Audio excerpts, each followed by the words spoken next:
అన్న చెప్తున్నా కదా, క్లైమాక్స్లో అయితే ఇంకా లేచి నిల్చుంటారు. మ్యూజిక్ అన్న, మ్యూజిక్ చాలా చాలా చాలా బాగుంది.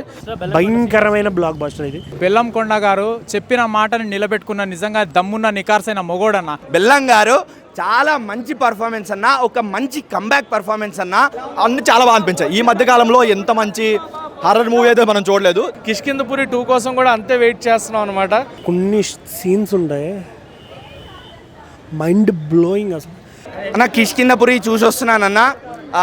కిష్కిందపురి అనే టైటిల్కి తగ్గట్టు ఒక కొత్త టైటిల్ మనం చూసినట్టు మనం ట్రైలర్ చూసి ఆల్రెడీ ఫీల్ అయ్యాము. సో ఆ కొత్త టైటిల్కి మనకి ఎలా అనిపించింది, మనం సినిమా చూస్తే ఆ కొత్త ప్రపంచంలోకి వెళ్ళామా లేదా అంటే ఖచ్చితంగా తీసుకెళ్ళిపోయారు భయ్య, ఖచ్చితంగా తీసుకెళ్ళిపోయారు. ఒక ఫ్యాంటసీ హారర్ వరల్డ్లోకి మనం వెళ్ళిపోయాము. అట్లా ముగ్ధులం అయిపోతాం సినిమా చూస్తున్నంతసేపు. ఆల్రెడీ బెల్లంకొండ గారు అన్నట్టు క్లారిఫై చేశారు కూడా సినిమా ఇండస్ట్రీ వదలము అని. కానీ ఆయన ముందు ఇచ్చిన మాటకి తగ్గట్టే ఫోన్లు పట్టుకోము, మొహాలు చూసుకోము, కళ్ళు ఆర్పము, అంత బాగా తీశారు సినిమా.